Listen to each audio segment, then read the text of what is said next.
तो आइए, शांत शांत शांत, क्लास में शांति। तो क्या आपकी सारी आवाजें यहाँ पे दर्ज हो जाएंगी, आप बोलेंगे जो भी। तो क्योंकि वो नॉर्मल वाली माइक जो होती है उसमें दिक्कत नहीं होती, उसमें नॉइस कैंसिलेशन है। इस माइक में नॉइस कैंसिलेशन नहीं है, ठीक है। तो मैंने बताया कि जॉन डाल्टन साहब ने परमाणु का सिद्धांत दिया, जिसके तहत उन्होंने बताया कि इस ब्रह्मांड में, इस विश्व में जितने भी पदार्थ बने हुए हैं वो किस चीज का बना हुआ है? परमाणु से मिलकर बना है। वैसे तो देखा जाए तो इसकी क्रेडिट हमारे महर्षि ऋषि मुनि को जाना चाहिए। हमारे ऋषि मुनियों में महर्षि कनाद ने सदियों पहले, हजारों साल पहले बता दिया था कि पदार्थ कणों से मिलकर बना है। पदार्थ इन्हीं के नाम पे कण, कनाद से क्या बना? कण बना। और कण को ही हमने इंग्लिश नाम दे दिया एटम। तो हजारों साल, तो क्योंकि प्रूफ नहीं थे इसका, तो हमारे जो है साइंटिस्ट लोगों का, हमारे फिलोसफर्स, हमारे जो बड़े बड़े ऋषि महर्षि, उनका नाम नहीं कहीं होता है। और ये यूरोपियंस का दबदबा रहा, तो यूरोपियंस अपना हर जगह नाम ठेले हुए हैं। तो भाई हम लोग सबसे पहले बताने वाले हैं कि सूर्य सेंटर में है और उसके चारों तरफ ग्रह का परिक्रमण होता है। हम लोग बताने वाले हैं, हम लोग के वेदों में पहले, सबसे पहले था। लेकिन नहीं, नाम जीके में आएगा क्वेश्चन तो हम कौन लगाएंगे? यूरोपियन साइंटिस्ट सबका, ठीक है, क्योंकि उनका दबदबा रहा। क्लियर है? तो महर्षि कनाद ने बता दिया। यही चीज बाद में कौन बताया? डाल्टन ने बताया कि क्या है कि पदार्थ किस चीज से बना हुआ है? परमाणु से। और परमाणु का मतलब, परमाणु का इंग्लिश नाम बता दे तो परमाणु को कहते हैं एटम। हमारे एक बहुत आदरणीय सर हैं, उनका पिछले 25 सालों में पढ़ाने का तरीका नहीं बदला। वो 25 साल पहले जो लिखवाते थे वो भी आज भी वही लिखवाते हैं हूबहू। तो एटम का मतलब उसे हम लोग समझते हैं। एटम का मतलब होता है ए, बना हुआ है ए और टॉम। ए मतलब नहीं, नॉट।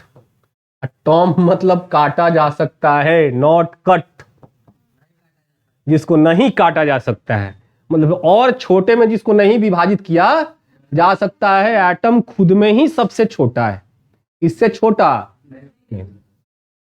जॉन डाल्टन ने बताया कि एटम का ना तो सृजन हो सकता है, एटम का ना तो विनाश हो सकता है। इन्होंने द्रव्यमान संरक्षण के नियम को सिद्ध करने की कोशिश की, है ना। एटम नया ना तो बन सकता है और ना ही उसका विनाश कर सकते हैं। एटम को उससे छोटा हम कर ही नहीं सकते। ये तब तक था जब तक कि क्या नहीं खोजा गया था? इलेक्ट्रॉन, प्रोटॉन और न्यूट्रॉन।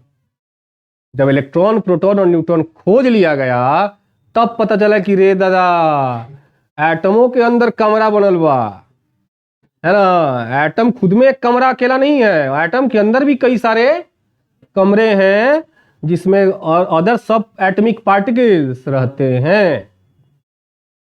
पता चला कि इलेक्ट्रॉन घूमता रहता है। सोचो, इलेक्ट्रॉन जितना फास्ट चलता है उतना फास्ट को ना बुलेट ट्रेन आ जाए। तो पता चला कुंदन बोला दिल्ली जाना है एग्जाम देने। 2 मिनट कुंदन चढ़ेगा, अभी सोचेगा बैठे, तब तक दिल्ली उतार देगा।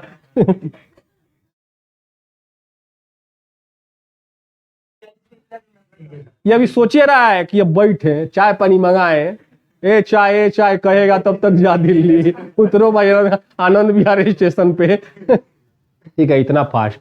तो तुम खा पी के घर से नहीं, 12 बजे से पेपर है, तो तुम 11 बजे आ जाएगा मोतिहारी स्टेशन पे, तो आराम से सेंटर पे पहुंच जाएगा दिल्ली में, चिंता न करो। ठीक है, तो इतना फास्ट इलेक्ट्रॉन की स्पीड हम बताते हैं।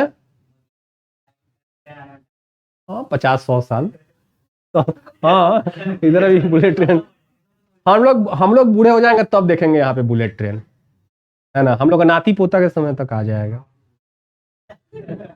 तो मेरे ही पीछे तुम भी ना बूढ़ा होगा, खूब होगा तो 10 साल 12 साल छोटा होगा। हम 70 के होंगे तो तुम 60 का होगा।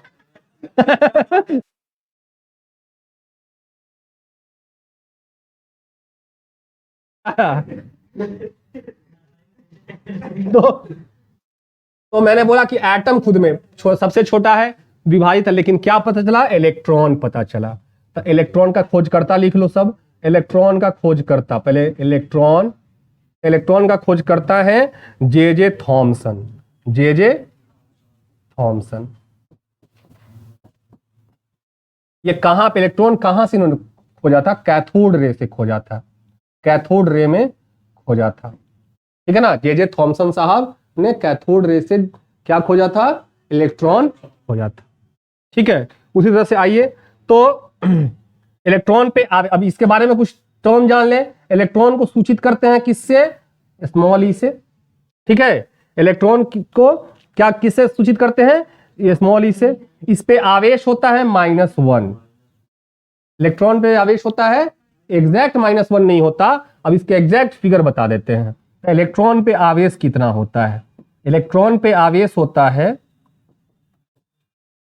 इलेक्ट्रॉन पे आवेश होता है 1-1.6 इंटू 10⁻⁻19 कूलम्ब। आवेश का यूनिट क्या होता है? कूलम्ब होता है। आवेश का यूनिट इकाई क्या होता है? कूलम्ब। तब कूलम्ब में मापते हैं आवेश को। तो -1.6 इंटू 10⁻⁻19 कूलम्ब। और इसकी द्रव्यमान कितनी होती है? इलेक्ट्रॉन की द्रव्यमान, तो द्रव्यमान भी नोट डाउन कर लेंगे हम लोग। यह फैक्ट जानना जरूरी है, छोटे छोटे एग्जाम्स में पूछ सकता है। इसका होता है 9.1 इंटू 10⁻31 kg। कितना होता है? 9.1 इंटू 10⁻31 kg। तो ये इसका द्रव्यमान होगा। ठीक है, हो गया नोट डाउन? कर लियो नोट डाउन भाई। हाँ, कैथोड रे से, कैथोड रे, उन्होंने कैथोड रे से पाया था इलेक्ट्रॉन के साक्ष्य। ठीक है,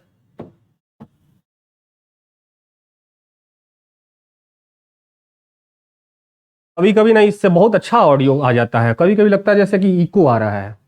जरा कमरा बंद कर दो, बंद विकास, कमरा बंद कर देना जरा। बाहर की आवाजें आने लगती है ना, रोड की। हो गया। अब आइए प्रोटॉन। तो प्रोटॉन पे आते हैं। प्रोटॉन पर आवेश कितना होता है और किसने खोजा था? कितना आवेश होता, कितना द्रव्यमान होता है, देख ले। हो गया, तो आइए लिखते चलेंगे साथ साथ। अच्छा, छोटा कर देते हैं ना। तो प्रोटॉन, आइए, प्रोटॉन के खोजकर्ता कौन है? तो प्रोटॉन के खोजकर्ता है ई गोल्डस्टीन।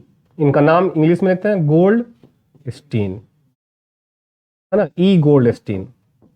इसको किसमें, इसका साक्ष्य कहां से पाया था? एनोड रे में, एनोड किरण में, एनोड किरण में, एनोड किरण से साक्ष्य प्राप्त हुआ था। ठीक है, इसको हम लोग डिनोट करते हैं पी से। प्रोटॉन को पी से डिनोट करते हैं। ठीक है, और इसके ऊपर +1 चार्ज होता है। क्या चार्ज होता है? +1। और इसको जो है, इसका मास भी कितना होता है? 1 होता है। ठीक है, इसका वजन भी 1 होता है। एग्जैक्ट प्रोटॉन पे आवेश देख ले हम लोग कितना होता है। प्रोटॉन पर आवेश कितना होता है? प्रोटॉन पर एग्जैक्ट आवेश जो होता है वो होता है, जैसे वहां पे इलेक्ट्रॉन माइनस में है ना, माइनस, यहां पे वही चीज प्लस में हो जाएगा। +1.6 इंटू 10⁻⁻19 कूलम्ब हो जाएगा। द्रव्यमान अलग होता है इलेक्ट्रॉन से। प्रोटॉन का द्रव्यमान, यही तो द्रव्यमान, प्रोटॉन और न्यूट्रॉन का ही तो द्रव्यमान का योगफल जो है पूरे परमाणु का द्रव्यमान होता है। आएंगे उस पर हम लोग। तो ये होता है 1.673 इंटू 10⁻⁻24 ग्राम। 1.673 इंटू 10⁻⁻24 ग्राम।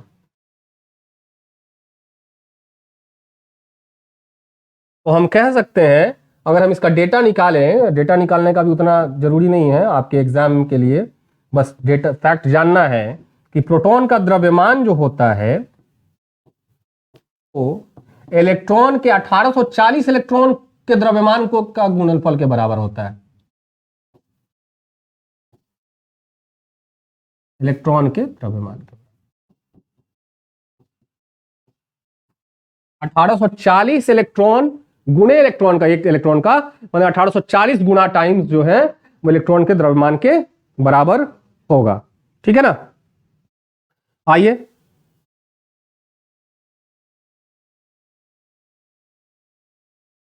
तो न्यूट्रॉन की खोज हम जरा करें। न्यूट्रॉन की खोज किसने की है? न्यूट्रॉन की खोज की है चैडविक ने। ठीक है ना, जेम्स चैडविक। तो यहां हो गया इतना, सारा क्लास नोट डाउन कर लिया।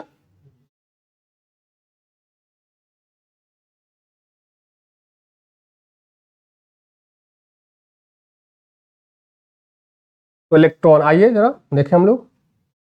तो न्यूट्रॉन, न्यूट्रॉन अभी नहीं लिखे हो?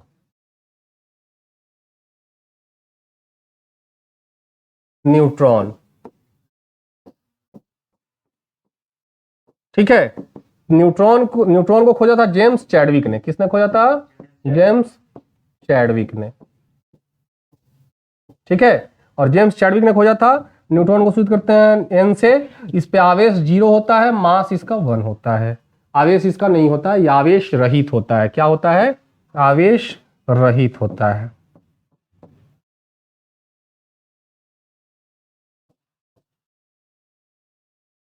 तो सब में जितनी भी परमाणु पाई जाती है, जितने भी तत्वों के परमाणु होते हैं, उन सब में इलेक्ट्रॉन, प्रोटॉन और न्यूट्रॉन तीनों ही पाया जाता है। सिर्फ हाइड्रोजन इकलौता ऐसा तत्व है जिसमें न्यूट्रॉन, इसीलिए हाइड्रोजन को प्रोटियम भी कहा जाता है। क्यों? सिर्फ प्रोटॉन पाया जाता है। हाइड्रोजन का परमाणु संख्या ही 1, ठीक है ना, उसमें प्रोटॉन नहीं, और द्रव्यमान भी 1। तो मैंने पहले ही बताया कि कोई जैसे मान लो ना, देखो ना, एक एग्जाम्पल दिखाते हैं तुमको हम, कि आपको मैंने शुरुआत की क्लासेस में मैंने बताई थी कि जैसे ले लीजिए सोडियम। तो सोडियम की परमाणु संख्या कितनी होती है? अब जरा सा मास निकालने का तरीका बताइए। ये लिख लिए, नोट डाउन कर लिए। तो मान लीजिए सोडियम की परमाणु, हमने बोला कि सोडियम, तो सोडियम की परमाणु संख्या होती है 11।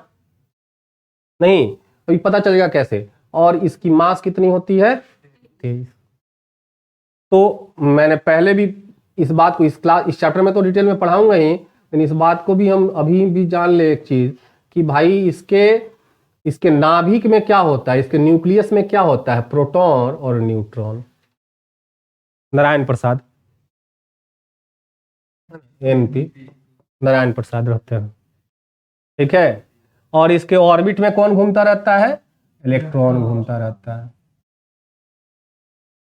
किसी भी नील बोर साहब ने बताया, जो नील बोर का भी सिद्धांत पढ़ेंगे भी फिर अभी तुरंत क्लास में, कि नील बोर साहब ने बताया कि किस ऑर्बिट में कितना इलेक्ट्रॉन, टोटल इलेक्ट्रॉन की संख्या। तो जितनी इसकी परमाणु संख्या होती है, ये परमाणु संख्या है।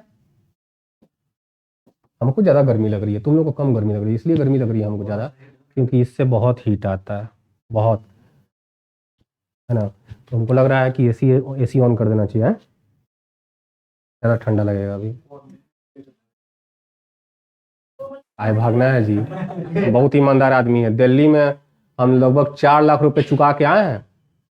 जब कोरोना में मेरी इंस्टीट्यूट वहाँ पे मतलब डामाडोल, अब आने की हो गई कि हाँ नहीं अब रुकना नहीं है, लेकिन पैसा तो हम, मेरे दिमाग में था कि हम इंस्टीट्यूट फिर खुलेगा, फिर बच्चे आएंगे तो हम चुका देंगे। लेकिन फिर एट ए टाइम हम डिसाइड किए कि कोरोना में जिंदा बच गए हैं भाई साहब, अभी हम चलो भाई, अगली बार बचेंगे नहीं बचे कोई ठिकाना नहीं है।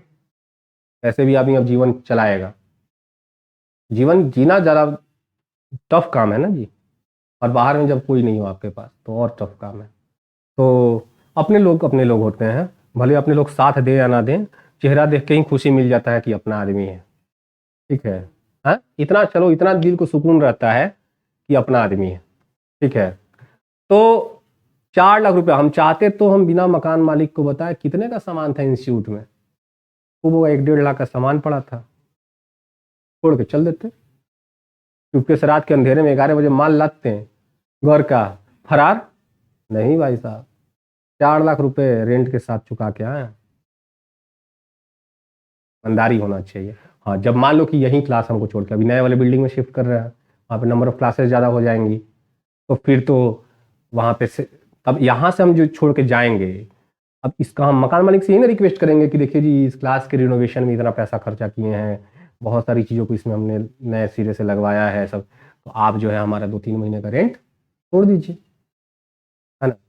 नहीं छोड़ेंगे तो फिर हम सोचेंगे, फिर एक एक ईंट निकाल के ले जाएंगे। क्या एक एक ईंट लिखवा पूरा पीओपी से करवाएं, एकदम चमका दिए क्लासरूम, तो फिर जो है उसी तरीके से गेट वोट सब जाएगा, है ना। ठीक है, चलो तो अब आ गए यहां तक, कोई दिक्कत नहीं ना है। तो हाँ, बता रहे थे क्या कि अब जैसे परमाणु संख्या, ये क्या है, द्रव्यमान संख्या, ये क्या है, द्रव्यमान संख्या। तो द्रव्यमान जो होता है, अब सुन लियो, द्रव्यमान जो होता है, किसी भी द्रव्यमान निकालने के लिए हमें जरूरत होती है प्रोटॉन और न्यूट्रॉन के योग की। किसके योग की? अब प्रश्न यह है कि किसी भी परमाणु में कितने इलेक्ट्रॉन, कितने प्रोटॉन और कितने न्यूट्रॉन। तो इसको जेड से भी सूचित करते हैं। तो जितनी परमाणु संख्या होगी, इतनी परमाणु संख्या होगी, उतना ही इलेक्ट्रॉन होगा। होए होए होए होए, कौन था भाई?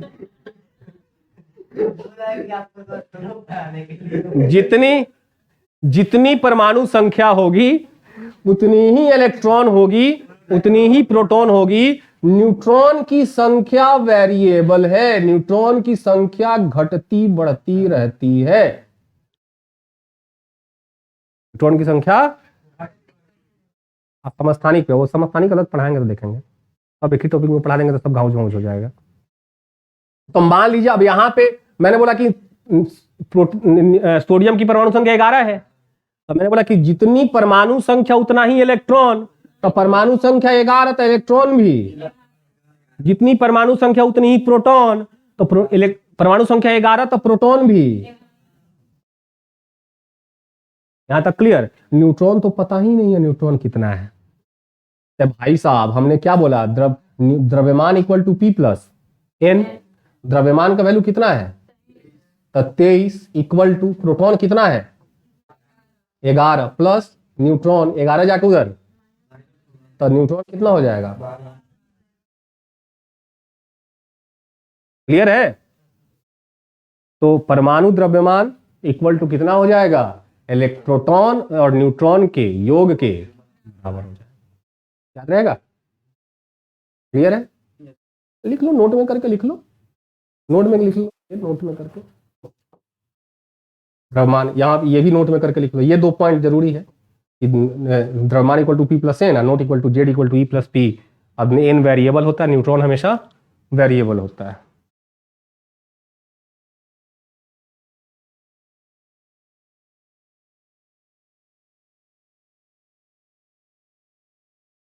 बड़ी लंबा वीडियो बना दिए हैं, 39 मिनट का था क्या वीडियो? ठीक है।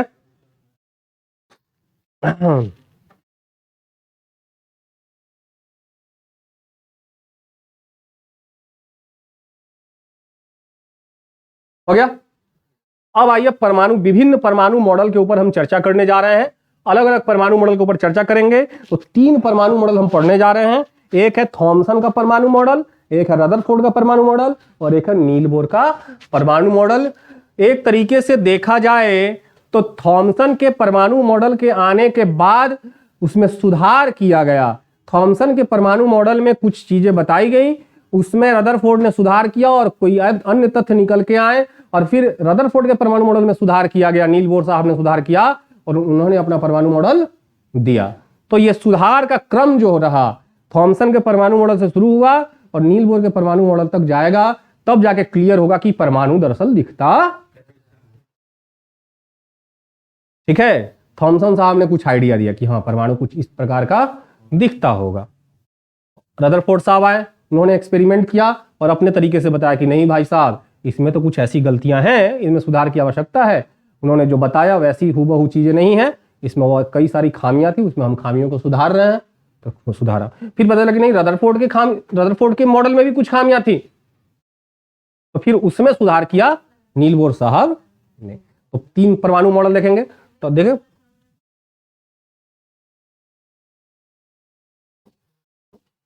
परमाणु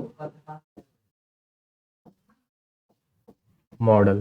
चलो बात नहीं, तो परमाणु मॉडल, पहला परमाणु मॉडल लिखिएगा थॉमसन परमाणु मॉडल, दूसरा थॉमसन परमाणु मॉडल, दूसरा लिखो रदरफोर्ड का परमाणु मॉडल, रदरफोर्ड का परमाणु मॉडल। हाँ, पहला बोले हैं थॉमसन परमाणु मॉडल, दूसरा है रदरफोर्ड का परमाणु मॉडल, तीसरा है नील बोर का परमाणु मॉडल।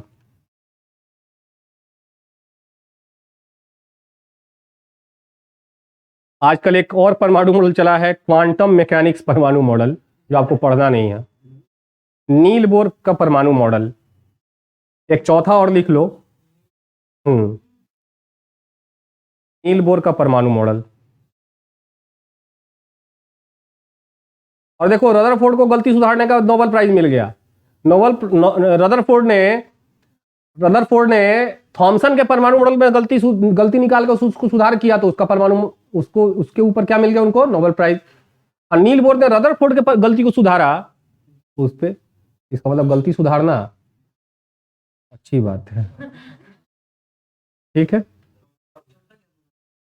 चौथा लिख लो क्वांटम मैकेनिक्स या क्वांटम यांत्रिकी लिख लो, हिंदी में लिखना है तो क्वांटम यांत्रिकी परमाणु मॉडल, इसको इंग्लिश में कहते हैं quantum mechanics atomic model, quantum यांत्रिकी परमाणु मॉडल।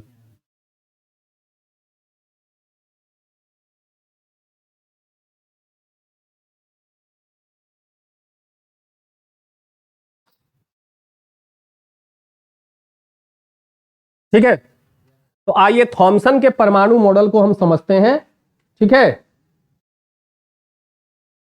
पहला हम समझेंगे थॉमसन के परमाणु मॉडल को।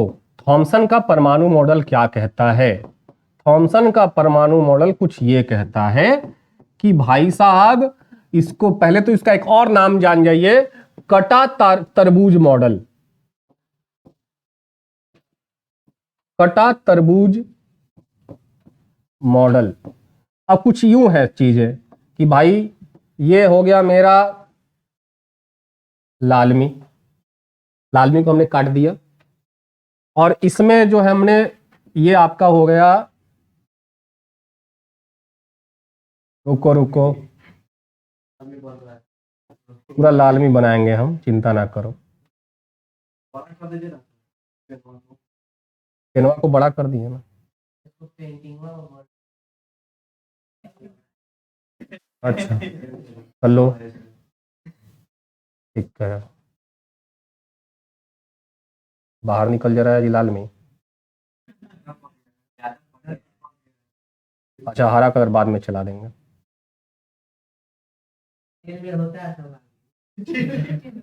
लाल मिर्च टेढ़मेढ़ होता है। ठीक है, कह रहे हो। तो बउआ, वैलेंटाइन डे के 7 दिन क्या करने वाले हो?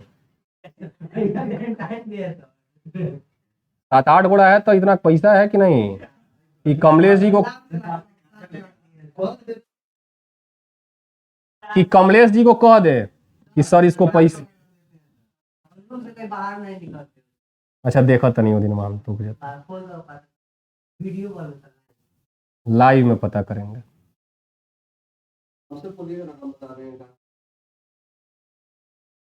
मेरे सीबीआई के लोग भरे पड़े हैं शहरों में, चिंता ना करो। एक बात है, तो सबसे पहले सबसे ज्यादा खर्चा टुनटुन भाई पे करोगे कि आप पे करोगे कि मैं?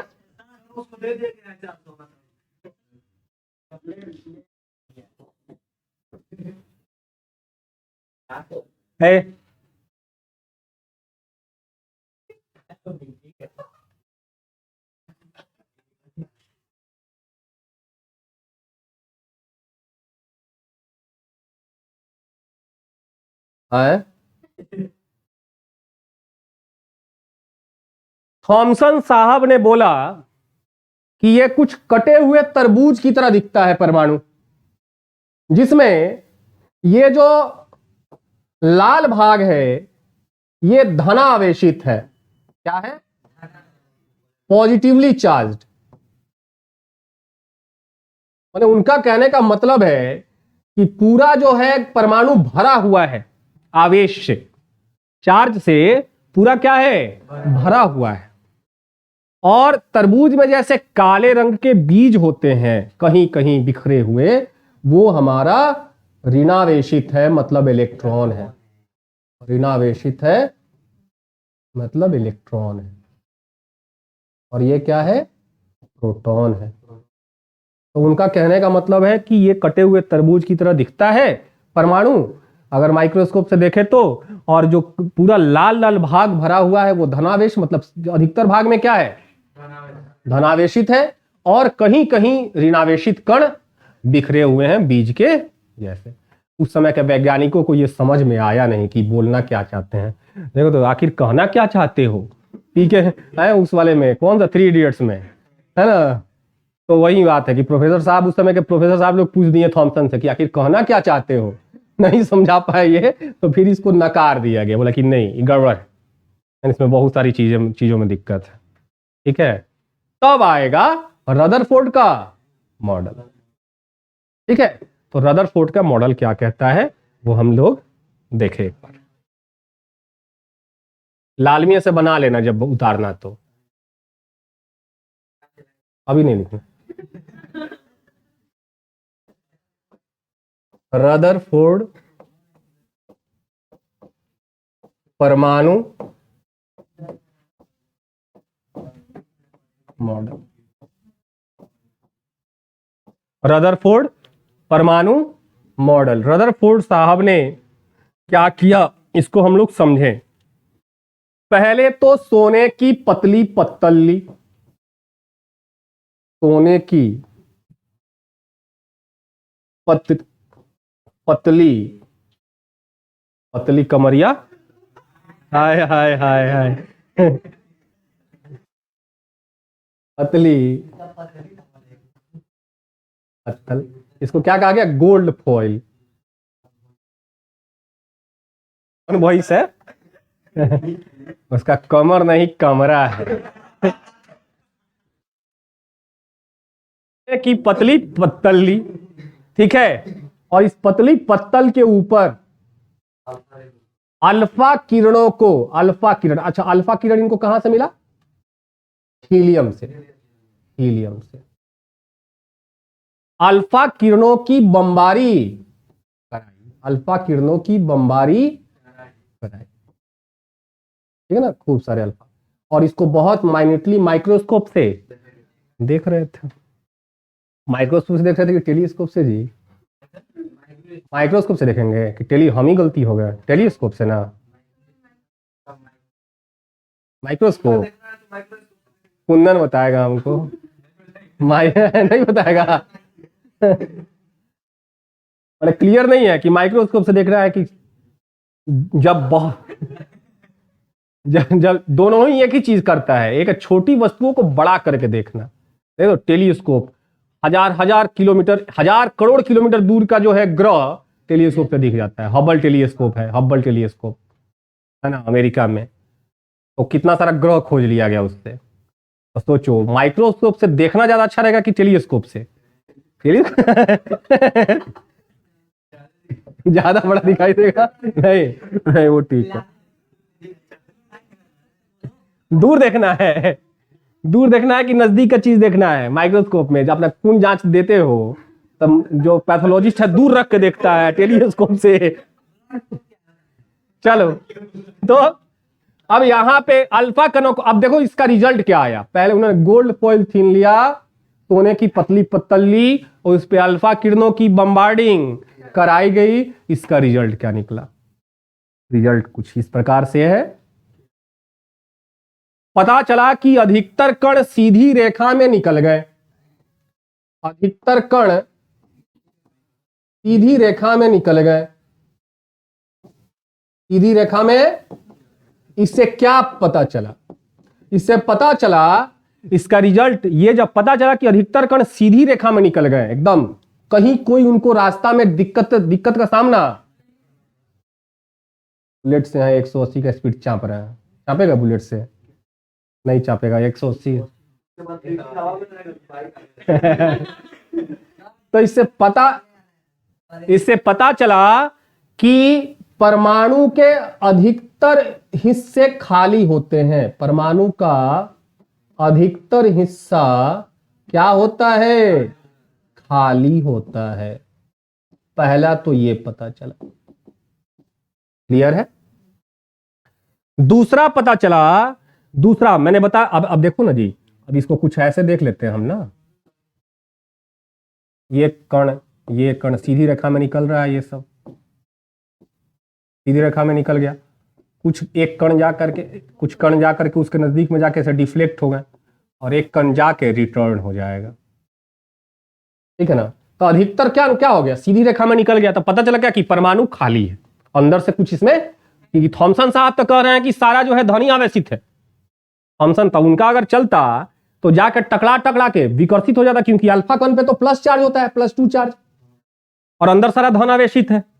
तो पता चला कि कोई अंदर घुस ही नहीं पाएगा, पहले ही उनको ऑब्स्टेकल मिल जाएगा, अवरोध मिल जाएगा। नहीं, रास्ते से ही उनको वापस गए थे बारात में ताड़ने लड़की, खाली लड़के दिख गया तो वापस घूम के चले आए। नहीं तो उसी तरह से कौन चला, उसी तरह से पता चला कि अगर थॉमसन साहब का मॉडल हो जाता तो चला सब धनावेशित। आज यहाँ पे पहुंच के पता चला कि रे भाई इसके यहाँ पे सब धने आवेशित है, वापस चलो यहाँ से, विकर्षण रिपल्सन हो जाएगा सब वापस। नहीं, क्लियर है? तो तब इसका मतलब कि खाली है। दूसरा पता चला। अब अच्छा, कुछ कण पता चला कि क्या हुआ कि कुछ कण एक खास पॉइंट पे जाके वहां से ये डिफ्लेक्ट हो गए। नहीं तो ये तो प्लस चार्ज, अल्फा कण तो खुद में प्लस चार्ज। अब विकर्षण डिफ्लेक्शन तो तब होगा जब वही चार्ज वहां पे हो। दूर भागेगा कब? जब वही चार्ज होगा। तो पता चला कि ओ यहां पे कौन सा चार्ज है? पॉजिटिव चार्ज है। नाभिक में कौन सा चार्ज है? Positive charge. नहीं तो ना कुछ कण, क्या लिख सकते हैं यहां पे?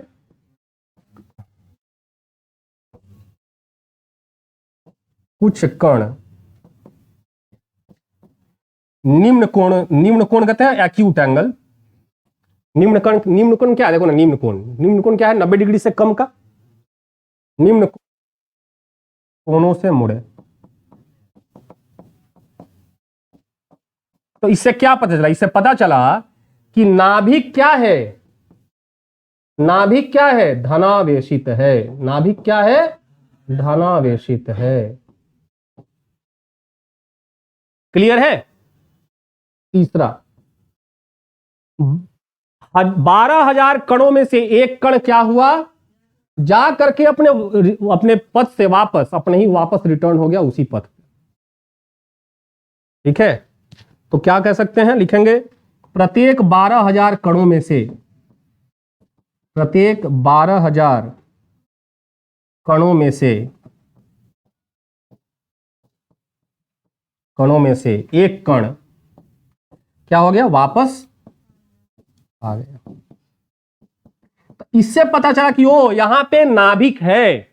ये वाला हमको पहले बाद में लिखना चाहिए था कि कुछ कण निम्न कोणों से मुड़े। पहले लिखना चाहिए था कि 12,000 कणों में से एक कण वापस आ गया। इससे पता चला कि वो बीच में क्या है? कुछ तो है, और वो क्या है बीच में? नाभिक है ना? तो इससे क्या ज्ञात हुआ? इससे ज्ञात हुआ कि परमाणु के बीचों बीच नाभिक उपस्थित है तथा वो क्या है? धनावेशित। क्लियर है? चलिए, तो नोट डाउन करेंगे, बाकी हम लोग और भी देखेंगे नो डिटेल में। पहले इतना टाइम हो गया आज का, पहले जल्दी लिख के नोट डाउन करें, फिर हम लोग आगे देखेंगे हम लोग।